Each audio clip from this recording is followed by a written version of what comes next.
now that we've chatted a bunch, welcome to Comic Chat with Gat, a comic book podcast for all comic book fans, not only diehards. We tell stories and have fun. If you like characters and want to join and just listen to hear cool stories without picking up a book, great. If it leads you to picking up a comic book, even better. I am your host, Taylor Catcher, and with me, as always, is Chris Gatley. Hello.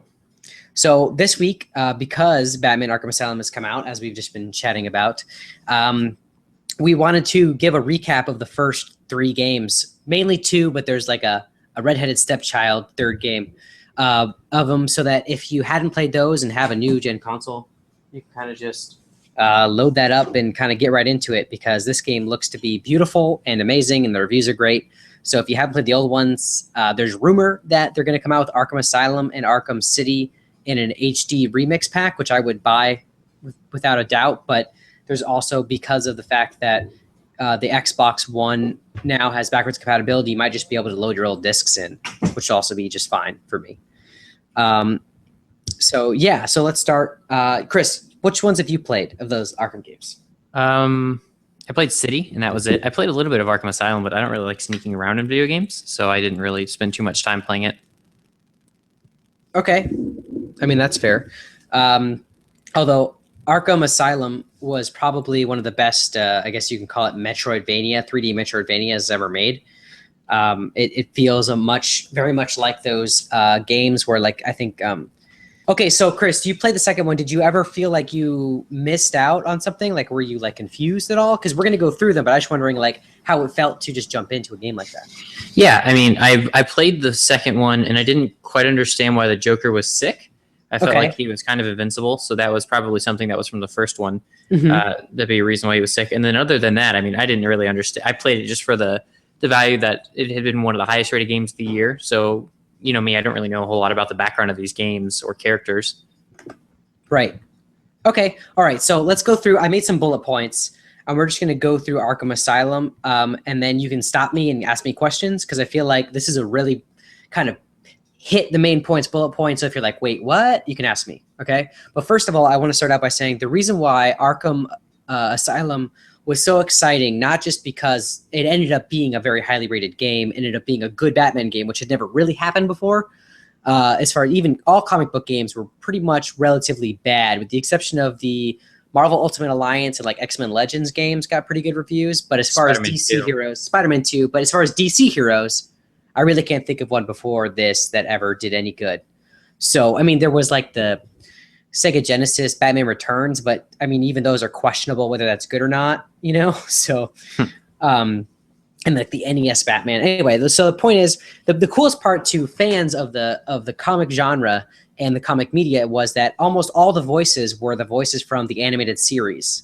So you had your Kevin Conroy as Batman, you had your Mark Hamill, who of course was mostly famous for Star Wars and may have been overlooked the fact his amazing voice talent work, but he's the Joker from the animated series and always has been. And if you ever watched the animated series as a kid, even reading the comic books, you read Mark Hamill's Joker.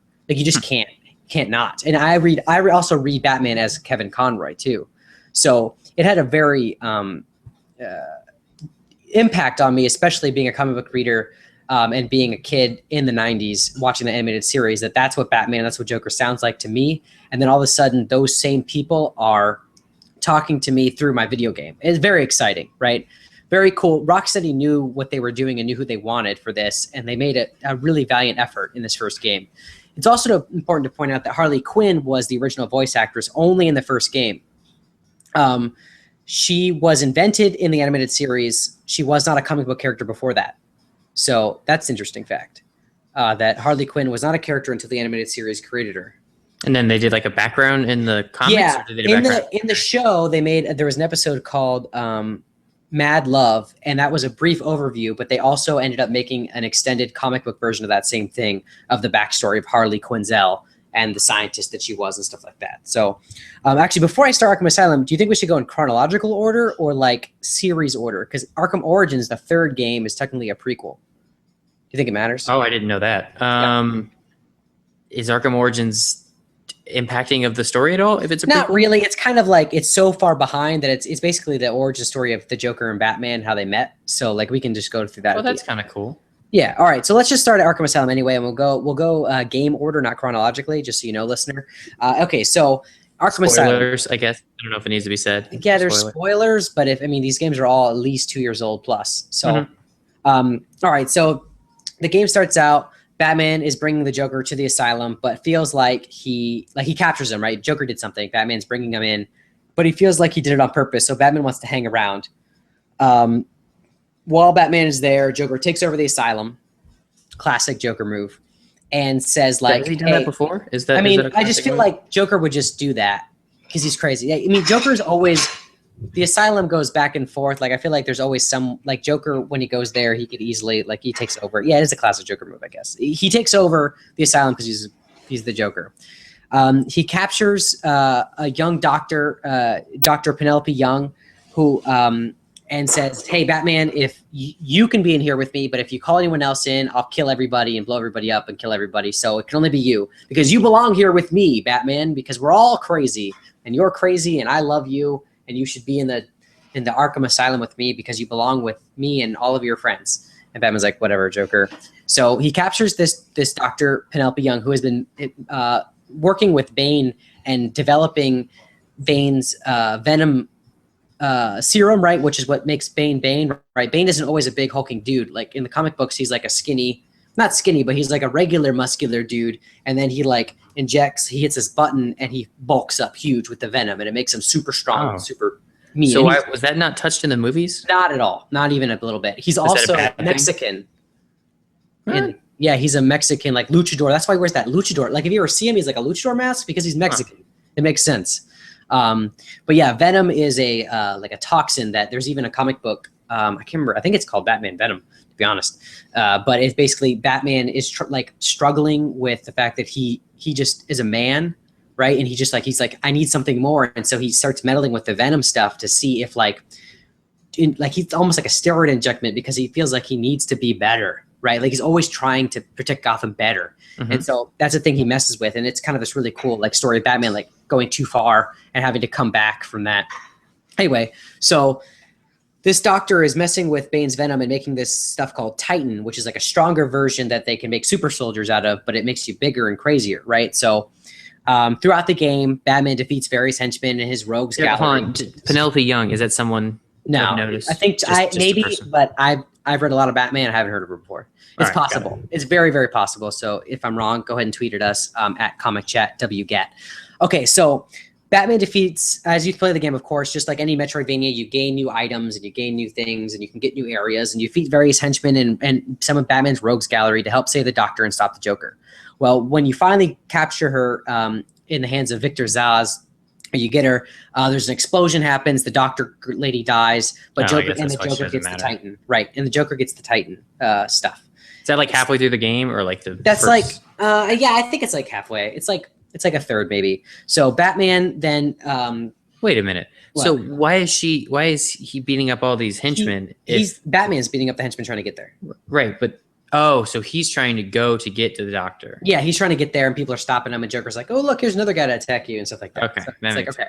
Yeah, so Batman takes what he has of like the Venom and he goes into his like secret Batcave on Arkham Asylum because he has Batcaves hidden all over the place and makes an antidote, but he only has enough to make like one thing of it, right? He makes one little like injector thing of antidote.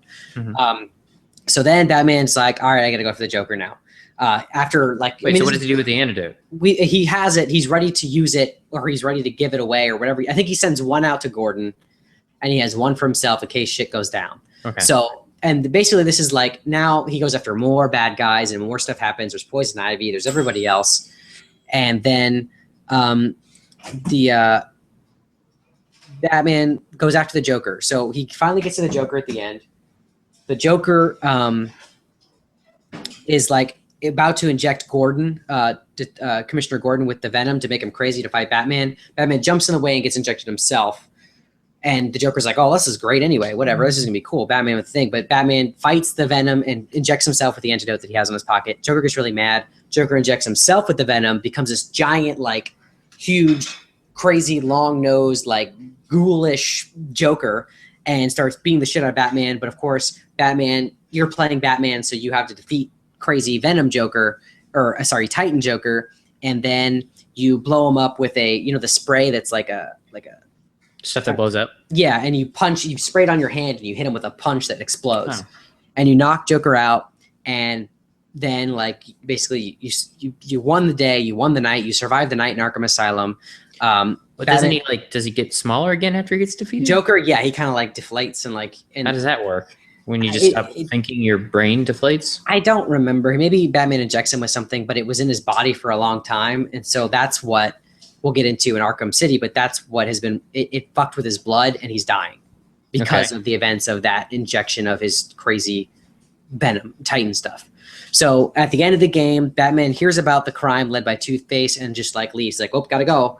And then post credits, a hand grabs like a floating like carton of Titan in the water, and it's different every time you beat the game. So sometimes it's Scarecrow's hand, sometimes it's Killer Croc's hand, sometimes it's everybody's hand. And like you fought all these guys as you went through the game because of, you know, various shit that happens in the Arkham Asylum. So I just wanted to get through it relatively quickly and not like linger on the game. But any questions before we move on to the next one? Is there significance on who grabs the crate? Does that do anything in Arkham City? Because it's all random, so it doesn't matter. Okay. And then why didn't anyone put him back in his like, and put Joker back in like his cell or something? They do. I mean, once they capture him, I think they put him back in his cell. But then but Arkham City isn't Gotham City. Arkham City is a quarantine portion of Gotham City that was created for all of the bad guys, so that because Arkham Asylum got fucked or something. I don't really remember. It's been a while. But they make a quarantine portion of Arkham City. Hugo Strange makes it, and then obviously eventually decides, which we'll get to, but like to kill everyone in that quarantine portion of the city. Okay, so Arkham City, pretty cool. The only thing that's kind of weird is Harley Quinn's recast from her original Arlene Sorkin voice to Tara Strong, who's also a very popular voice actress. Mark Hamill returns for what he claims to be his final appearance as Joker, so that's a big deal. Conroy's still Batman. Troy Baker is Robin, and that's Troy Baker's first appearance in the series, who's also known for The Last of Us and BioShock Infinite and stuff and everything now, pretty much. So he's Batman and the Joker and everybody, like half the other cast in the Lego Batman as well. Wow. So and then we'll get to Arkham Origins, but he plays the Joker in Origins. So. And then Nolan North comes back as Penguin, and Maurice LaMarche. So if you ever watched Pinky and the Brain plays Mr. Freeze and Calendar Man, which you told us weeks ago that was your favorite villain or hero or something. Calendar. It is my favorite villain. Did you get all the achievements for that, where you go back to him like every holiday and he gives you stuff? Oh no, I hadn't. I barely did anything post game. Oh man, I think Arkham Asylum shined the most post game. The story itself was like, it was good, but it was kind of like, what? Anyway, it was very hush, actually, so we'll get into that. So the game starts out where Bruce Wayne is in a conference or like a press conference against Arkham City and how it's bad. And right in the middle of it, he gets attacked by mercenaries and trapped in Arkham City. Quickly after, Hugo Strange is revealed to be the bad guy and says he knows about Batman versus like Batman's dual identity with Bruce Wayne. He knows he's Bruce Wayne, so he's like, I got you now in Arkham City. So suck on that, Batman. Hugo Strange is a psychologist, and he's a. Does he make it like known, like on like a megaphone? No, he knows it. Megaphone, or? No, he somehow like just pipes it into Batman. I don't remember how. That's weird. Okay. Yeah, and so then Batman, of course, is Bruce Wayne. It was cool at the beginning of the game being Bruce Wayne, just being a badass, punching bad guys. And then Batman gets an airdrop of equipment from Alfred. Mm-hmm. He then goes and saves Catwoman from Two-Face. Right when he's about to save Catwoman from Two-Face, Joker attempts to kill Catwoman. And then Batman decides to go attack the Joker. And then at that point, it's revealed that the Joker is dying because of his exposure to the Titan virus. He's like old and gross and creepy. It's also, if you look around, it's apparent that Harley Quinn is pregnant. I don't know if you noticed that if you're looking around, there's like, if you like using your detective vision, you end up finding a pregnancy test and it's positive. And stuff like that. Oh no, are they gonna have like a baby and like the Joker's gonna be in this next one? Baby Joker. Not. I don't think so. I think that they maybe just left that. Maybe it's just showing like maybe they were trying, or I don't remember, but I remember that was a thing. Okay, and so the Joker captures Batman when Batman goes to try to find him. Wait a minute. Why did he stay in Arkham City again? He couldn't get out. To get Hugo? He's got an airplane that doesn't airdrop. There's shit that he had to take care of. I mean, he's Batman, right? He sees stuff's going bad. I think Hugo Strange said he's about to, if Batman doesn't stop him or something, he's going to execute Order 10. I think it was called Order 10 or something, which is like he's going to kill everybody. So Batman's like, all right, I got to stop Hugo Strange from killing everybody, because even though only bad guys are in here, Batman doesn't kill and doesn't want people to be killed. He just locks them up. And that's kind of like Batman's jam. Okay, so the Joker ends up capturing Batman during all this and performs a blood transfusion from Joker to Batman. How did he capture him? He tricks him somehow. I don't remember. Jeez, you're really bad at these games. It's been a long time since I played this game. This is still like the whatever. It doesn't matter how he captured him. He captured him. I'm curious. I mean, Batman's pretty smart. You played the game too, Chris.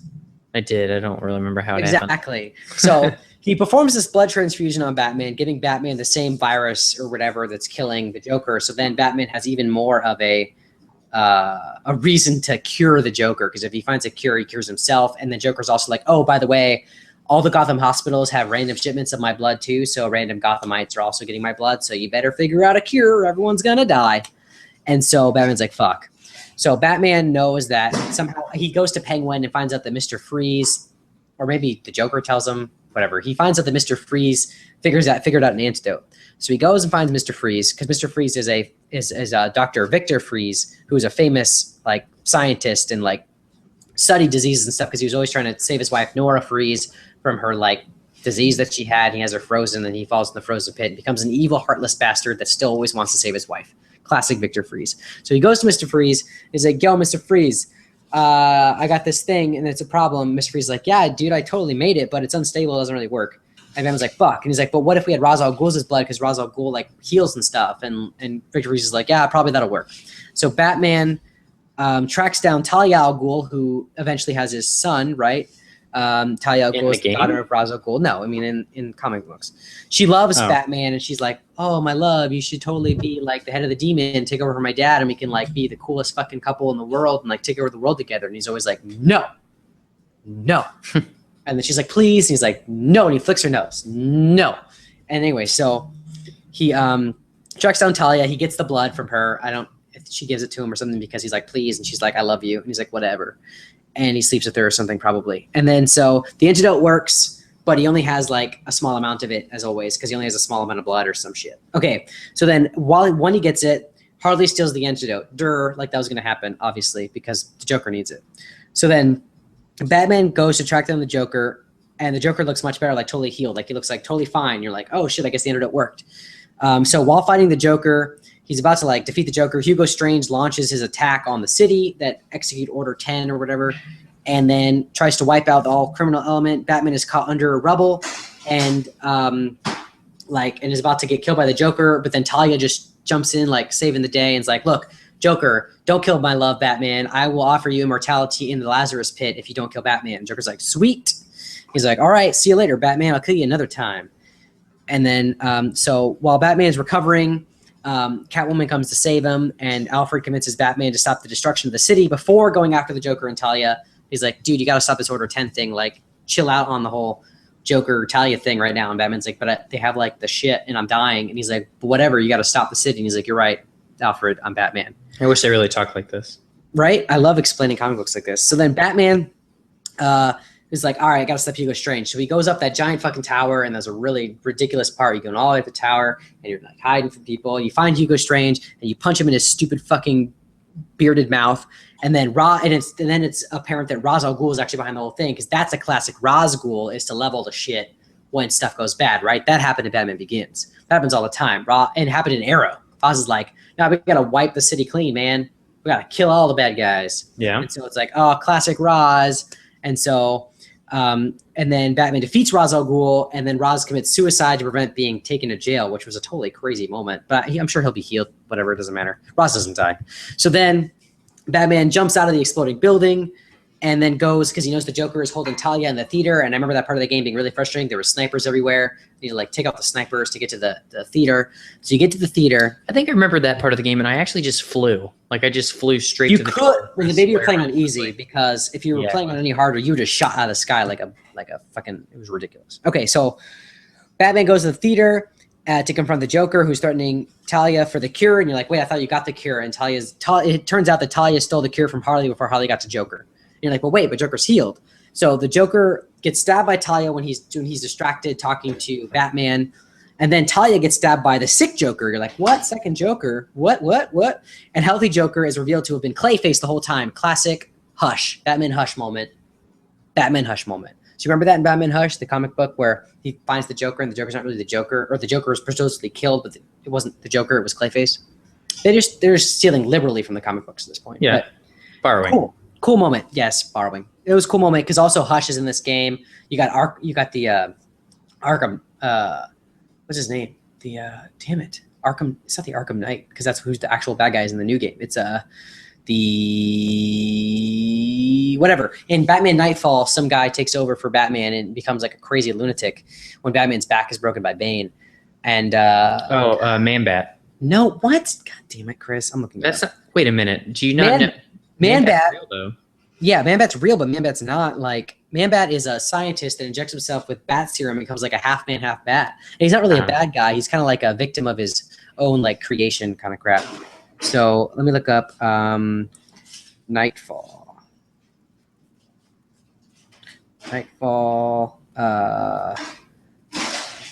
Batman friend. I'll just look at Nightfall. Batman. Okay, well, as I'm looking that up. So all these really cool the side quests in this game are fucking fascinating. You got Calendar Man. Every time you can go back to him and talk to him. You've got Victor Zsasz always like calling you on the phone and being like, I'm about to kill somebody. You're like, shit, I gotta go all the way across the city. Then you get your I said Bane already. You got your cool Bane stuff. That was really neat. You got your Hush story, which that's fascinating. And this guy too, Azrael is his name. So Azrael is a guy that like Batman thinks could be like his, like when Batman's injured, he's like, Azrael, you gotta take over the city, but Azrael goes too far, so it's killing people. Batman has to heal himself, his back, and like heal himself just so he could punch Azrael in his stupid face and take back over Gotham City after his back is broken by Bane. Anyway, so where were we? So yeah, Batman defeats Strange, Joker gets stabbed by Talia, it's really Clayface. While fighting Clayface Joker, the Joker blows up the floor, revealing a secret Ra's al Ghul lair with a Lazarus pit. The Joker tries to get in the Lazarus pit to save his own life. Batman destroys the Lazarus pit before Joker can get there. How does he do that? Do you remember? I don't remember much. Explosive gel. I think you just made that up. It's explosive gel. So then Batman drinks some of the antidote so he doesn't die. And before Batman can use it on the Joker, because he obviously never wants to kill him, the Joker is attacking him because he thinks he wouldn't use it. And the vial breaks. The Joker dies, but Batman's like, I totally would have used it on you, brah. And then the Joker's like, and he dies. And so the Joker dies, and then Batman like lays the Joker's body on Gordon's car, and he's like, Joker's dead, bro. And Gordon's like, rad. And Joker's like, not cool. And then Batman goes off. He doesn't even say anything when he just walks by everyone. It's a good scene. He just walks by everyone with Joker in his hands. Rad word. Okay, so that's where we're at, I guess, right before this movie. So Joker is dead. Harley Quinn is mad at Batman for the Joker dying, obviously. And pregnant. And, well, supposedly, yeah, pregnant. None of the pictures say she's pregnant, but she could be pregnant. We don't know. And if Joker is alive or something in this game, which I doubt, because even the trailer they showed at the PlayStation press conference showed, your food's done, showed the Joker's body being cremated or burning or whatever. So, yeah, that's cool. All right. Any questions before we move on to Arkham Origins? What do you think is going to happen in Arkham Knight that will tie in the games together? I have no fucking idea, and that's why I'm very excited about this game, to be honest with you. I've avoided I watched some like 5-minute gameplay here or there, and I saw the whole like dual play thing, and I'm stoked about being Batman and Robin and Nightwing at the same time, kicking butt and doing challenge rooms as everybody. I'm just really excited about all that. But Arkham Knight, they have a Red Hood story pack, which makes me want to believe that Arkham Knight is Red Hood, but they've said that Arkham Knight is a brand new character they invented. But that could still be that the Arkham Knight is a new character, but the person in the suit is still someone that we've known from Batman lore. I don't know. I know they work closely with WB or with DC in making this game, and the graphics look just delightful. And I get to drive a Batmobile, and I'm just really excited about it. I'm too excited about that part. Well, I'm not excited about the tank part, but I'm excited about driving the Batmobile. Excited about driving the Batmobile? Yeah. Okay. So, Arkham Origins. This one, Troy Baker is Joker, and when they first cast him, people were like, what? Not Mark Hamill, fuck you. And then at Comic-Con or one of the cons, he read one of the monologues from The Killing Joke, which is, I don't even know if arguably it is the best Joker story ever. And so he did it so well and sounded very Mark Hamill-y that everyone's like, woohoo, Troy Baker is our favorite. I believed in him all along. Yeah, they were like, what else? Totally cool, no problem. So this is a prequel to the other two. It's all around Christmas, which I own the score. It's the first time I bought a video game score, I think, ever. With the actually just bought a whole CD because it reminds me of Die Hard, which is all like minor tone versions of Christmas songs, but it's Batman. So I already love Die Hard, and now they're putting Batman in my Die Hard, and I'm just loving all of it. So I bought the soundtrack. It's all were there any Die Hard references in the No, game? there were no Die Hard. No, like TV dinner. No, TV dinner feels like, or like yippee motherfuckers, or even like ho ho ho. Now I have a machine guns. None of that. So Arkham Origins. It's Christmas time. There's like all these cool Christmas melodies kind of going on. It's a prequel. So it's Christmas Eve. Black Mask, who's like a criminal crime lord that wears a black mask, escapes. Like he's a very popular. He's like a B tier Batman Rogues Gallery character. What was he in recently? Nothing. Was he Batman? Origins. Oh, okay. He's like I said, he's people in the comic books know him, but for the most part, like I think he was in Arkham City as like a side quest somewhere. But like he's like one of those like minor characters, but you're like, oh, Black Mask. And going into this game, there was no Joker talk, nothing. And so you're like, finally, like I'm so excited to play a Batman game where Joker isn't the focus, because Joker's just too darn popular. Like he's too popular. Like everyone loves the Joker. I'm like, just give me some, like there's so many other Batman bad guys that you can make a bad guy that I'm so glad they're doing the Black Mask. So Black Mask escapes from Blackgate Prison, and then he puts a $50 million bounty on Batman's head. So that attracts all of the Batman bad guys, other B, C, D tier bad guys that would be bounty hunters that would want the money. So Batman realizes he needs to figure out what the hell is going on with this Black Mask guy. He tracks down Penguin to find out more, because Penguin kind of was like a big crime boss, right? Tracks down Penguin. And while he's about to fighting Penguin, Deathstroke shows up as one of the first people to try to kill him. There's like the longest, it's like it rivals, it may exceed God of War levels of QuickTime events, to a point where when you play it on hard mode in those Batman games, they take away the spidey sense above your head when you're about to get hit. Mm-hmm. And since that fight is all like those like timing, like you have to know when you're going to be hit moments, it's almost impossible to do on hard, to a point where I just quit. Like I was going to play the game again on hard because I really enjoyed the Deathstroke fight, but it was so impossible because you had no idea when to press the button, because it was all QuickTime event. It's not like you were ever moving around almost on your own, that it was really hard to do. So anyway, it was a really cool battle because it was all QuickTime events and scripted, but it was still annoying because it was all QuickTime events. You defeat Deathstroke, which is cool. And then you learn that Black Mask was supposedly murdered in his apartment. You're like, what? He just put the hit on me. So you find that out from the Penguin. So you go to investigate the murder. Some shit went down, but you see that the dead guy isn't the Black Mask. It's someone with Black masks on or something. And then this new person left his calling card, a Joker card. You're like, who's this Joker guy? What's Joker got to do with this? And at this point in the game, I'm like, come on, Joker. Well, I was like, maybe it'll be like a subtle hint. Our Black Mask hats on. So he tracks down the Black Mask to a bank, and it's revealed at that moment that the Joker was pretending to be Black Mask the whole time, and had hired all these guys to kill the Batman. So like a mixing between Batman, The Dark Knight, the movie, and like whatever you want to say the first time the Joker met Batman is. It's like an interesting mix between the two. He's like, yeah, I wanted to kill the Batman. You guys couldn't do it, so I hired all these guys to do it, and I'm really the Black Mask, and Black Mask is captured. He's a wimp guy I captured a couple days ago. I've been pretending to be the Black Mask the whole time, and you're like, fuck, the Joker, really? Really? Really? So the Joker was the Black Mask. Yeah, which the Black Mask is still a guy, but the Joker is in person the Black Mask for 4 games. Yeah, because the Joker's like, oh, I have Black Mask tied up for like the last 7 days in my little hut, and but I've been the Black Mask the whole time pretending so that I can kill Batman. And you're like, son of a bitch. And then so you track Black Mask, you track the Joker back to his Steel Mills home base, which is the same base he ends up having in Arkham City and later on games. And then you find Black Mask, and I don't know if you release him or you basically free him, because he's under the, like, Black Mask is a bad guy, but he's like a criminal bad guy. He's not a crazy psychopath bad guy. So he doesn't murder. He just does. I mean, he murders. He's not Captain Cold. Okay, we don't want to compare anyone with as amazing as Captain Cold is. He's not Captain Cold, but he is like a crime lord. He's not a psychopath, if that makes any sense. Like, he's got to be a bad guy and he kills people, but he kills people for like money or like a reason. He's not just the Joker who might just slit Black Mask's throat for fun, right? So Batman has to release him. He gets him out of there. He probably goes to capture him later. It's Batman's, like, this is one of Batman's first outings. He's not really prepared for all of this, okay? This is like a prequel to a point where he hasn't even met the Joker yet. Like, he's still pretty green. Like, Alfred has always constantly been like, are you sure you should do this? Because this is pretty dangerous. These people are going to kill you. And he's like, I could do it, Alfred. And by the way, the voice is not Kevin Conroy of Batman in this. It was just like a whole new voice cast. Anyway, and this is not made by Rocksteady, another important fact. This was made by WB Montreal. So it was like the Arkham City engine, but it was glitchy and not really as good. With a similar, like, almost the same city as Arkham City was, but it wasn't Arkham City. It was supposed to be Gotham.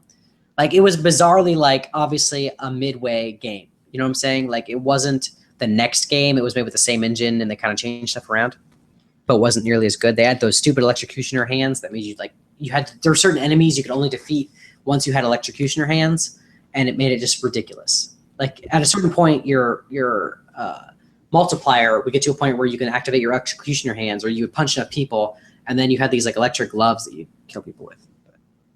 It's dumb. Anyway, so good question. So wait, was it open world or was it mission? Yeah, it was.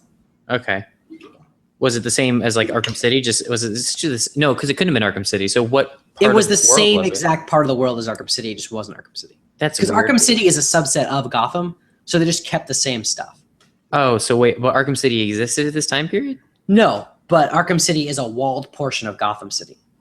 If that makes any sense. So, like, imagine downtown Tampa decided to be quarantined as only for Arkham inmates. It would still be downtown Tampa, or at some point in the past part of Tampa, but it is now a subsection called Arkham City, or Washington, D.C. versus the rest of Maryland, right? Maryland? Or is Washington, D.C.? No, just District of Columbia is like a subsection. Yeah, okay, so imagine, though, before Washington, D.C. it was just part of the District of Columbia. It was just part of Maryland, right? And so then one day they decided they drew some lines. And they're like, this is now Washington, D.C. And that's the same thing with Arkham City. Is it's still part of Gotham. It's just a walled-in part of Gotham. So they just took that same part of Gotham that was already created and made it before that happened and let you fly around that. So it's kind of like I said, kind of like, okay, it's like a middle step. So releases the Joker. Then Joker escapes to a hotel. Batman traces the Joker to a hotel. Alfred's afraid for Batman's life. Alfred calls the cops on the hotel. The police start attacking the hotel and blowing shit up and trying to kill everybody, including, like, Bane shows up, and then they're trying to kill Deathstroke, who's trying to kill Batman, and Bane's trying to kill Batman, and Bane's also, like, his own warlord, so he's like, fuck this Joker guy. He screwed me over. He told me, like, the money was for me, but really, like, he's just a dick and a fucking clown. And so he's trying to kill Batman for the money and, like, says fuck you to the Joker. And everyone's fighting in the thing, and there's all these explosions. Bane escapes by helicopter. And then he fires a rocket at the Joker, who is thrown from the hotel by the concussive force. Batman jumps off the roof to save the Joker, right? Like, he jumps and, like, dives, and it was a really awesome moment because it's exactly what Batman would do, and grabs him before he dies, and then drops Joker with the police. And then, puzzled by these events, the Joker is imprisoned in Blackgate under the care of Dr. Harleen Quinzel. Ooh. And he tells Quinzel that he and Batman were destined to meet. So it's kind of like this whole part of the story was, like, told from the perspective of the Joker telling the story. And you realize, like, the script kind of flips. And the pure moment of the decision of Batman to save the Joker is, like, the story in this game is so well done that you can forgive the subpar combat. Because as mad as I was that the Joker was in this game, they told such a great Joker story that I couldn't be mad anymore, especially by this point in the game. If you could just watch the cutscenes, like, it's fantastic. It's a fantastic Joker story, and Joker saving the Batman. It's a fantastic origin of Batman and Joker's, like, interesting relationship. Anyway, so Joker's in Blackgate corrupting Dr. Quinzel. Bane somehow figured out that Batman was Bruce Wayne and infiltrates the Batcave and almost kills Alfred. Batman shows up at the Batcave, sees Alfred's almost dead. It's like, oh shit, all this is my fault. But he's like, I gotta kill this Bane motherfucker. So not kill, but take him down. So Batman goes to fight Bane, and while he's fighting Bane, Joker takes over Blackgate, and Bane overdoses on Venom and gets amnesia and forgets that whose Batman's identity is in the Batcave and stuff. Convenient. After he's defeated. Right, super convenient. So then Batman goes to track down the Joker, who's taken over Blackgate, and he subdues him rather than killing him after like fighting a bunch of bad guys and stuff, like classic Batman. And then Gordon, after like, because he was just like Detective Gordon or whatever through this whole game, or like Captain Gordon. He's kind of against Batman. He's like, I don't know who this Batman guy is. Like when they save the Joker, he's like, he's obviously with him. He saved his life. Like if he wasn't like a friend of the Joker, why would he save his life? And then so by the end, though, of course, Gordon decides that Batman's more of a good guy than a bad guy. And then in post credits, you hear like an announcement that Quincy Sharp, who's the mayor, I think, or like somebody, he will lobby to reopen the Arkham Asylum. And that, of course, sets up Arkham Asylum years later. Oh, that's cool. Yeah. So how would you rank all of them? Based on story, how would you rank them all? Purely based on story, I guess. Yeah. I really liked Arkham Origins story a lot. Like it was really good. And then I would say Arkham Asylum, Arkham City. Gameplay Arkham City first, then Arkham Asylum, then Arkham Origins. But I'm sure that I would hope, fingers crossed, that Arkham Knight will be both better in gameplay and in story. And I think that I played more Arkham City than any other game because the challenge rooms and the combat were just so refined, like extremely refined, and the costumes were all great that you could get. You could be Batman Beyond, you could be Nightwing, you could be Robin, you could be Catwoman. And then a really cool DLC for Arkham Origins was the Cold Cold Heart DLC, which was basically they made you play a video game version of the animated series episode Cold Cold Heart, which was arguably one of the best Mr. Freeze anythings ever made. It shows why Mr. Freeze is who he is, and like his like origin and why he does what he does, and like the voice acting in it is phenomenal. And they made like a DLC for Arkham Origins that was basically that episode of the TV show, which was awesome. So you ever played Blackgate? I have it on PSP. It's mediocre. The cutscenes are cool. I've gotten maybe like 30 minutes in. Oh, okay, so nothing special. Nothing special. It's a Metroidvania. It's rather simple. Like it had a lot of potential, but I don't think it really hit the potential that it could have hit. It was really disappointing, actually.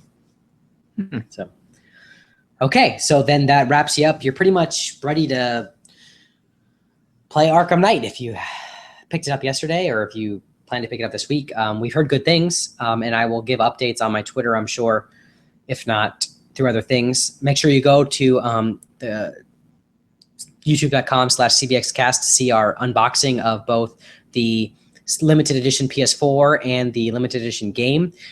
Beware that our heads slowly disappear because I bought this thing for my phone for a camera and it slowly started dipping and then we brought it back up. So you'll still always see the actual toys, or not toys, figurines and systems and such, but our heads slowly disappear and then come back into focus. But, it happens. We're still trying to figure this stuff out. Don't be hard on us. Okay? Chris isn't in it, though, so if you just want to watch Chris, I understand not watching it. You wanted to see it because of me. I understand. Sorry, don't even watch it at that point. You Just should watch it, but I wouldn't even bother at that point. But yeah, so Chris isn't in it. We've got a good friend of the show, Danny Mennel. It's his stuff, actually. I didn't get any of those fancy things, but I finally got a PS4 today, so just for Batman, because that's how much I love Batman. So there's that. Anything else you want to love it enough about? just to get? Well, yeah. Why did you get it on the PlayStation? Oh, because all the DLC.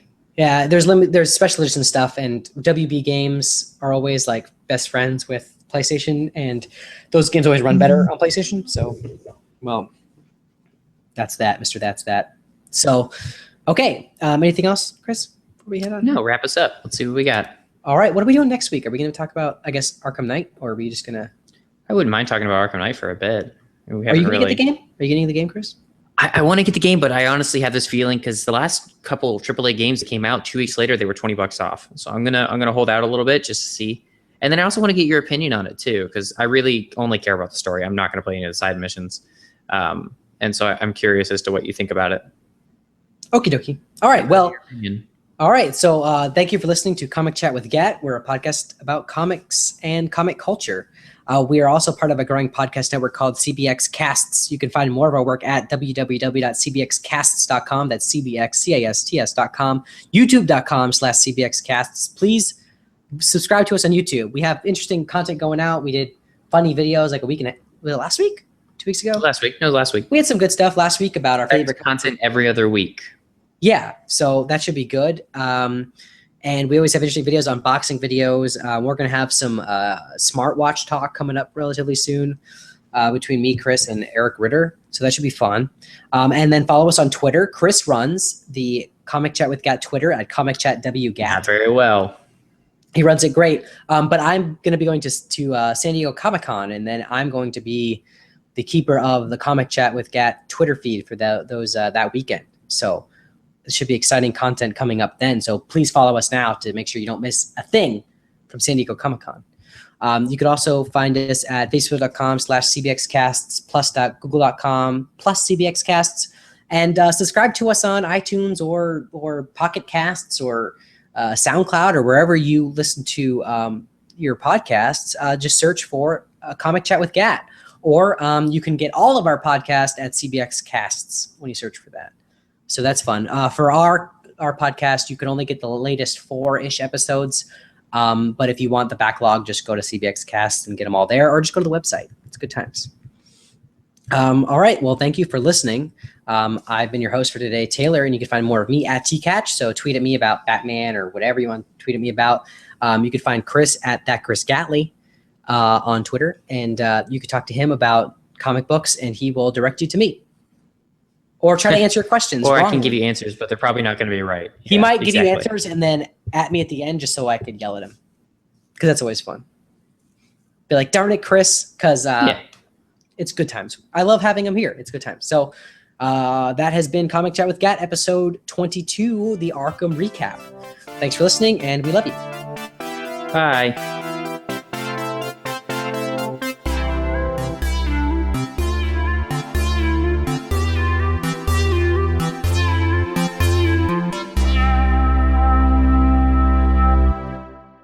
Better be Gryffindor. Sorry, it was just Harry Potter 1. Sarah's rereading the books, so we just started rewatching the movie. She's like book 3, so we started watching movie 1.